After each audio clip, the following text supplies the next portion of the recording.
Hi everyone, আমার cooking আড্ডা চ্যানেলে সবাইকে স্বাগত।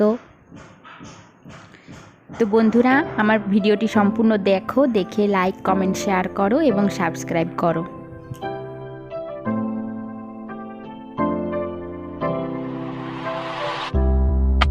আজ আমি বানাবো তালের পুর ভরা ভাজা পিঠে।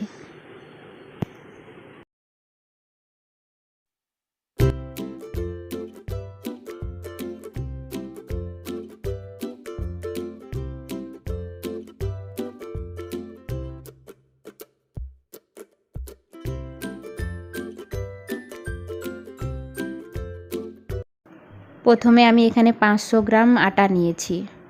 500 গ্রাম আটার সঙ্গে আমি সামান্য পরিমাণে নুন অ্যাড করলাম। এবার এর মধ্যে দেব তালের মাড়ি। এই তালটা আমি আগে থেকে মেড়ে দিয়েছিলাম। তালের মাড়ি দিয়ে দিলাম যতটা পরিমাণ লাগে। এবার আমি এই তাল দিয়ে আটাটা ভালোভাবে মেখে নেব।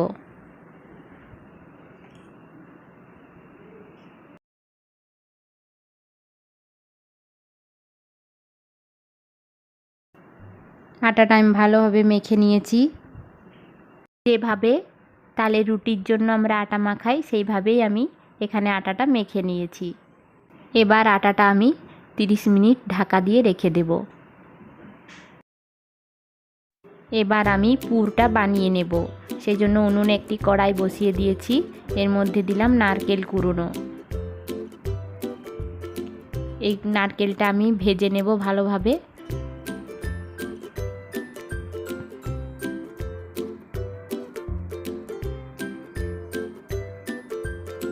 নারকেলটা ভাজা ভাজা হয়ে গেলে এর মধ্যে আমি দিয়ে দেব গুড়।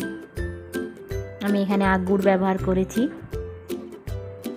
গুড় দিয়ে এবারে নারকেলটা ভালোভাবে মাখিয়ে নেব। তো পুরটা আমার তৈরি হয়ে এসেছে। এবার আমি এটা নামিয়ে নিয়ে ঠান্ডা করে নেব 5 মিনিটের মতো।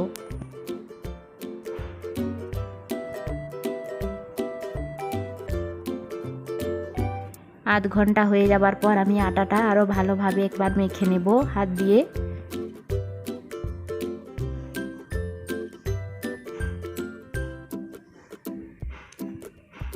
এবার এই আটাটি দিয়ে আমি গোল গোল ডেলু করে নেব।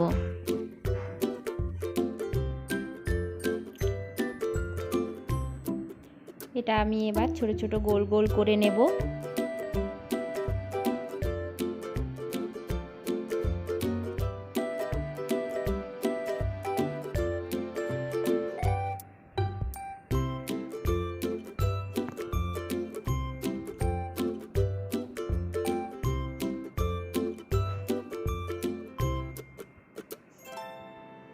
তো সবগুলো আমার গোল করা হয়ে গেছে।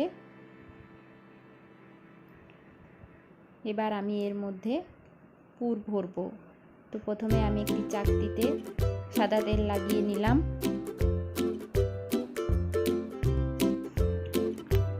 এবার এটা লুচির মতো বেলে নেব। আমরা যেরকম লুচি বেলি সেইভাবে এটা বেলে নেব, বেশি বড় করব না। এর মধ্যে আমি করে রাখা যে নারকেল পুরটি দিয়ে দেব 1 চামচ। এবার এটি সাইড দিক থেকে মুড়ে দিতে হবে।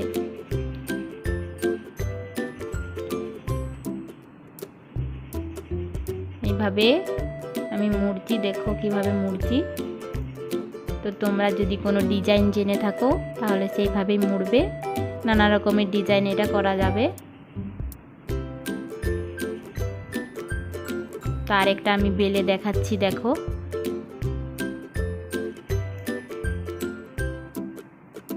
একটু তেল দিয়ে বেলতে হবে, নয়তো চিটে যেতে পারে।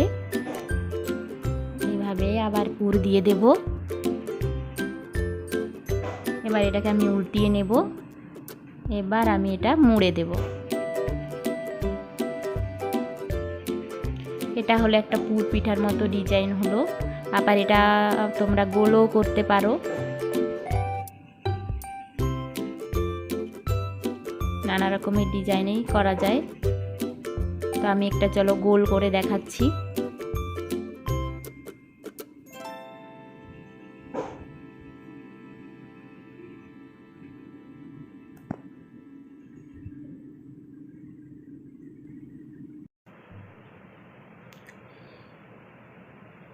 এটা আমি মোমোর মতো আকার দিয়ে দিচ্ছি। যেভাবে আমরা মোমো তৈরি করেছিলাম বাড়িতে সেই রকমভাবে এটা আকারটা দিয়ে দিচ্ছি। একদম দেখো সম্পূর্ণ মোমোর মতো দেখতে হয়ে গেছে। তো বন্ধুরা, তোমরা যেমন ডিজাইন পারবে সেই রকমভাবে এটাকে মুড়ে দেবে।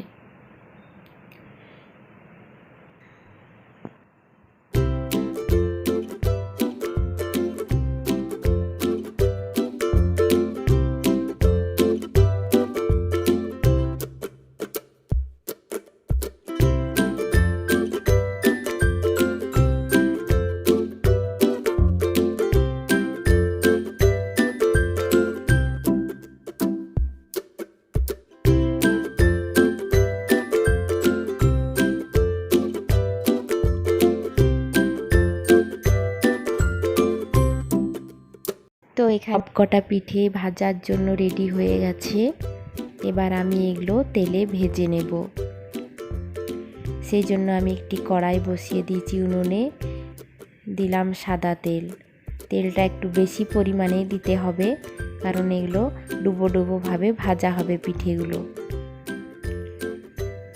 এইভাবে আমি পিঠেগুলো আবার ছেড়ে দিলাম একটা একটা করে, সব একসাথে ঢেলে দেব না, একটা একটা করে ছেড়ে দেব।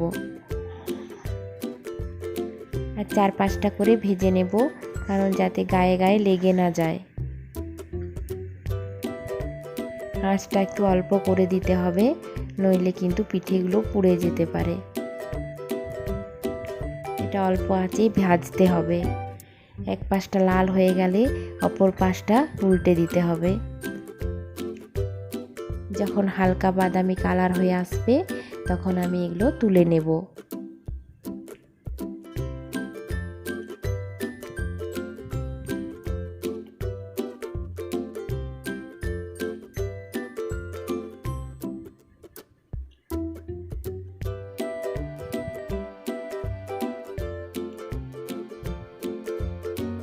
এইভাবে পরের পিঠেগুলো দিয়ে দিলাম। ওই একই প্রসেসে আমি পিঠেগুলো ভেজে নেব। লাল লালভাবে উল্টে পাল্টে ভেজে নিয়ে কিন্তু তুলে দিতে হবে। খুব বেশি আঁচ দেওয়া চলবে না, লো ফ্লেমে এটা ভাজতে হবে।